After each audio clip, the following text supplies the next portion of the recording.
नमस्कार दोस्तों, मैं मिथुन सिंह स्वागत करता हूं आप सभी का दी एजुकेटर के प्लेटफॉर्म पे, जहां पे हम लोग टीचिंग एग्जामिनेशन की प्रिपरेशन करते हैं। आशा करता हूं आप सभी अच्छे होंगे, स्वस्थ होंगे इस पेंडेमिक में भी।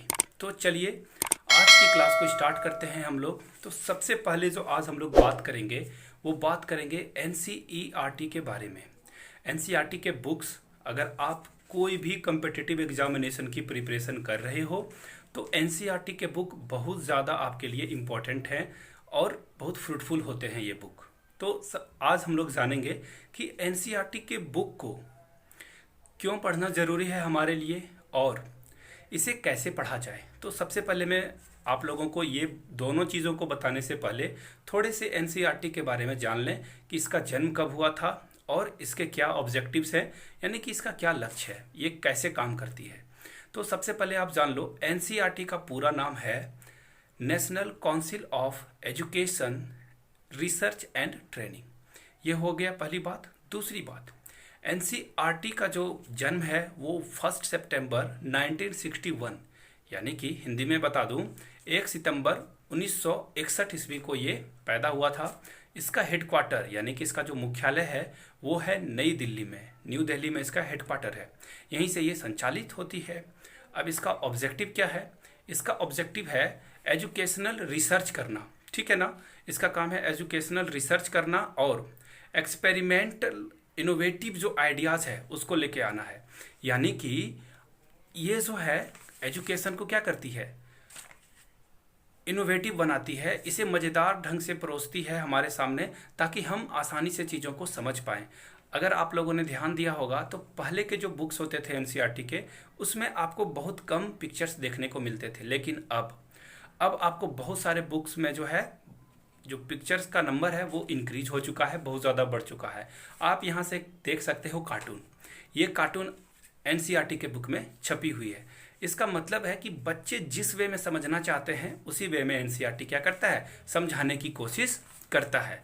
तो अब देखो, मैं सबसे पहले आपको बता दूं कि इसका जो और काम क्या है, ये एडवाइस देती है किसको, सेंट्रल गवर्नमेंट को, और जो स्टेट गवर्नमेंट है उसको।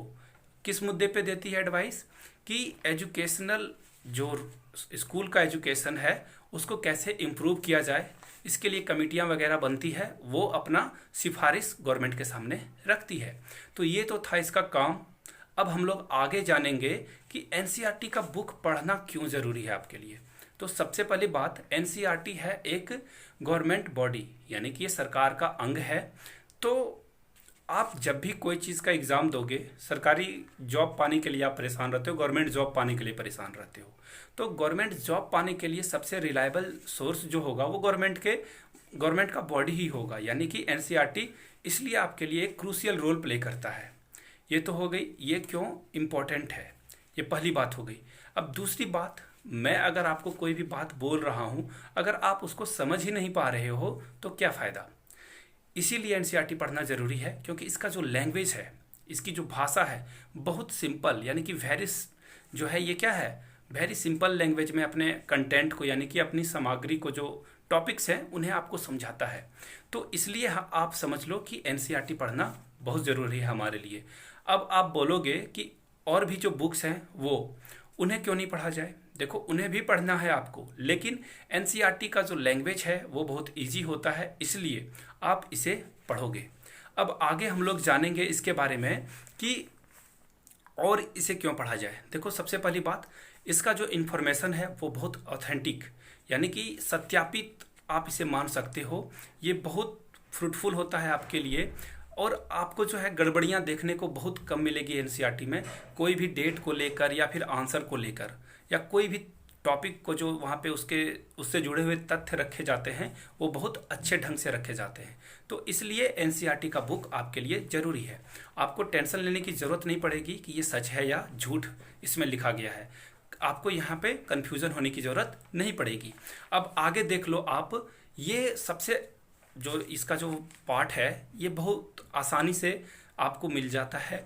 अगर आप ऑनलाइन यूज़ करना चाहते हो तो आप यहाँ से देख सकते हो इसकी वेबसाइट, वहाँ से विजिट करके आप इस बुक को फ्री में अवेल कर सकते हो। यानी कि ये ईजी से अवेलेबल होने वाली बात है, पहली बात। और दूसरी बात, फ्री में भी ये अवेलेबल है अगर आप इसे पीडीएफ के फॉर्म में पढ़ना चाहते हो तो। और एक बात, अगर आप इसकी हार्ड कॉपी यानी कि बुक्स भी खरीदते हो तो ये बहुत सस्ते में अवेलेबल है अन्य बुक्स की तुलना में, इसलिए एनसीईआरटी को पढ़ा जाना चाहिए।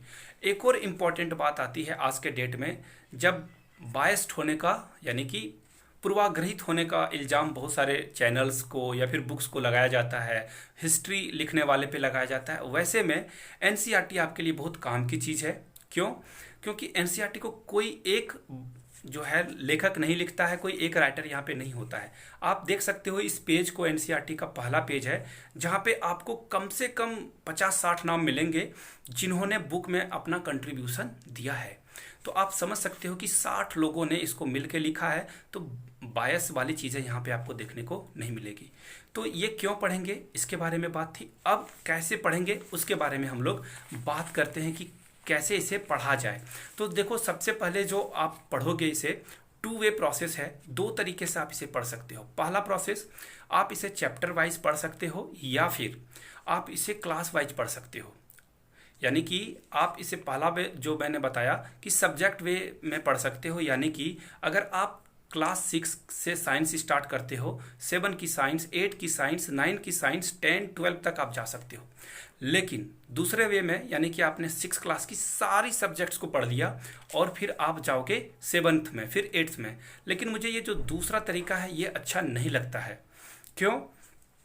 क्योंकि इसमें फ्लो आपका बिगड़ता है और मेरा जो फेवरेट है वो है पहला।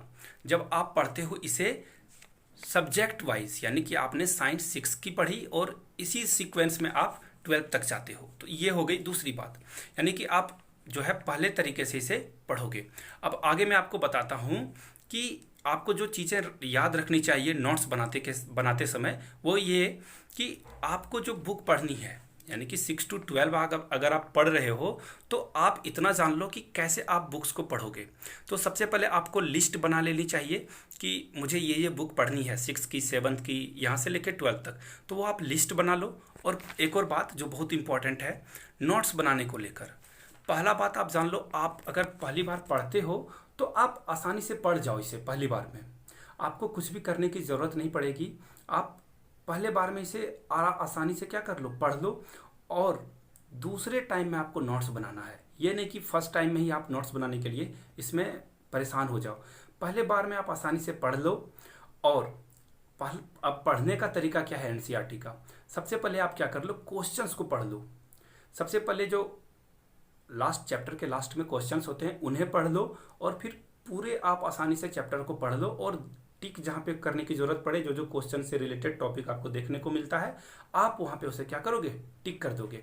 तो ये हो गई बात यहाँ से कि आप इसे कैसे पढ़ोगे। अब नोट्स बनाने का तरीका क्या है, आप इसे एटलीस्ट 2 टाइम्स या 3 टाइम्स पढ़ लो, उसके बाद आपको धीरे धीरे नोट्स बनाना है। तभी आप चीज़ों को समझ पाओगे और जान पाओगे। अन्यथा अदरवाइज आपके जो नोट्स बनेंगे वो बेकार के बनेंगे और बिना चीज़ों को आप समझे बनाओगे और आप भूल जाओगे।